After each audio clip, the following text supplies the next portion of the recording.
Hey yo, you're dealing with the X Factor, and that's because I was on everyone's favorite social media platform, X, yesterday, and saw a lot of people sharing their thoughts on who will defeat the current set of champions in the WWE. So let's get them all right, shall we? As no doubt about it, this video ages like Dustin Rhodes and not like Nathan Fraser appeared to do during his first few months in NXT. The poor fella. Remember, this is what I will think will happen and not what I want to happen.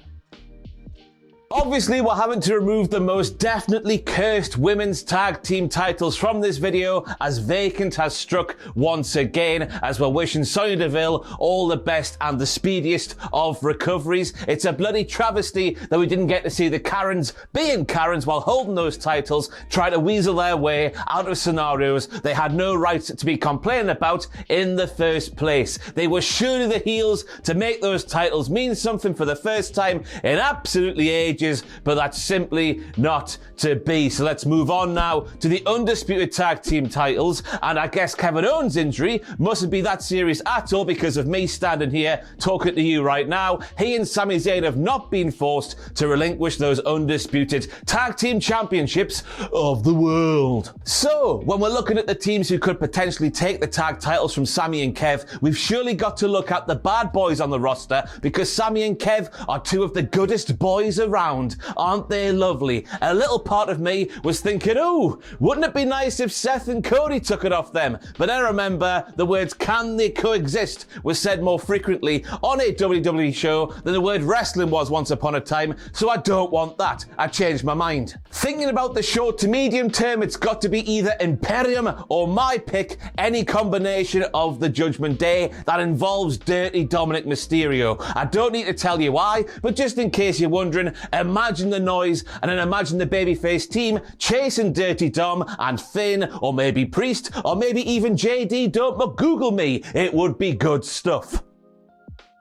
Now, the way they've stripped everything away from Theory that made him kind of an endearing, silly arsehole bugger you laugh at because he is an idiot in NXT is an absolute travesty. I'm watching the guy and his purposefully reduced moveset and his paint-by-the-numbers promos as he looks like an actor playing a really bad professional wrestler, and I'm begging to WWE, take the US title off him and start again. The man to take that title off Austin Theory is really simple for me. Yeah! And it's got to be LA Knight. I know he appeared on Raw this week as he looks like he's going to be doing a feud with The Miz for the foreseeable future as he continues his ascent up the card, but a heely heel like Theory and an uber babyface like LA Knight and the big premium live event moment that could produce, it just needs to be a thing. So do it, WWE, you cowards, and make me look smart. Gunther is going to break the Honky Tonk Man's record, and I am all for that. So whoever is eventually going to take the title from the Ring General is going to be a made man. Oh, mammy, could you imagine if Rhea took it? But yes, they're going to be a made superstar like the person who eventually defeats Roman Reigns is going to be, but on a slightly smaller scale. So for that reason, long-time viewers of this channel are not going to be shocked that I'm going for Chad Gable. He is the total package. He can talk, he can get a crowd on side, he can rip your head off because he is an Olympian. He is a total package in terms of what you want from a secondary champion who could be, and maybe should be, defending his title a couple of times per month on TV. It's an odd time, I know, for me to be saying this because he has got a shot at Gunther on Raw next week, but who's to say Chad gets beaten in an absolute barn burner that gets the fans even more on side, then he works his way back up and earns another shot at a big PLE like Survivor Series or something like that later this year. Sheamus got bare shots at Gunther, why can't Chad?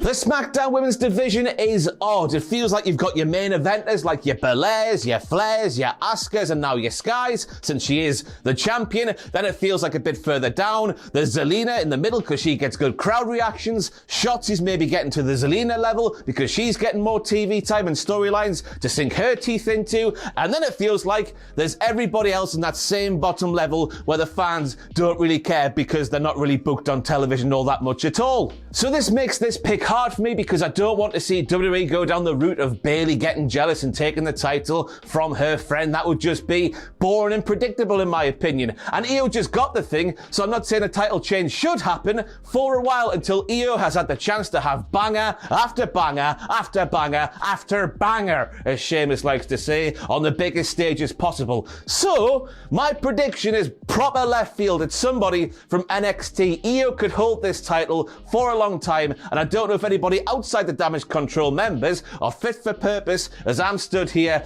right now. I'm going left field. I'm going Tiffy Stratz. She has been the future for a while now, and it feels like she's going to be one of the big things whenever WWE want to pull the trigger and send her to the main roster. Honestly, man, look at the SmackDown women's roster and tell me who you would pick out of those ladies. It's hard to do without going back to the people we've seen hold the title so many times before. Surely it's time for something a little bit new. I don't know. This one is simple for me, and the story is there, and it's not Mommy versus Big Mommy Cool that we're going down on TV at the moment with Rhea Ripley and Raquel Rodriguez. Now, I've got to say, with this superstar I'm about to talk about, so far in their WWE career, it's been a case of the journey getting to the top has been way better than what she's done at the top. She's been through a few incarnations of her character since arriving on the main roster with the Riot Squad. You know who I'm talking about. I'm picking Valerie Haller. I'm not picking Valerie Haller to give her a full name. I'm picking Liv Morgan. I don't know if you remember the days when, and I'm sorry, man, for saying this, where Liv was almost like the sub with the sub energy, and Rhea was the dom with the dom energy. But I do. It was a thing that happened. So I think there's a nice story there to be told over a prolonged period of time, because that's the thing with the lady who is going to be the one to beat Rhea, who is one of WWE's most popular wrestlers at the moment, full stop. They need to have the fans behind them, and few have that track record like Liv does. Again, it's a really hard pick, but it's clear that WWE love Liv, laugh.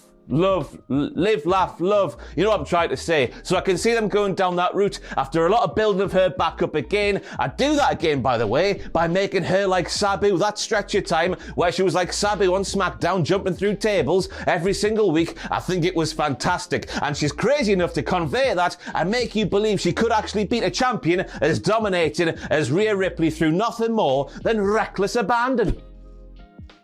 There is a growing feeling in me that the addition, as it would seem, of JD Muck Don't Google Me to the Judgment Day is being done for a very specific reason, and that reason being the main event feud of Monday Night Raw eventually being, and I want to hesitate before saying this, but I think this is where they're going, it's not what I want to happen, a civil war of the Judgment Day. I know we've heard this one before with another set of lads and their lovely pappy, but I really think we're going that way heading into next year's WrestleMania, while the current champion Seth Rollins will be positioned as a certain new champion's first challenger, but more on that in a little bit. So I think that Priest is going to win it from Seth via a Money in the Bank cash-in, and then Finn and JD will feud with Priest and Dom and Rhea on either side of the Judgment Day Civil War. It's clear that the WWE are really high on the Judgment Day. Just listen to every single press conference after a PLE where Triple H has spoken about them, and this video, I want to reiterate, is not what I want to happen, it's what I think will happen, and that's what I think will happen.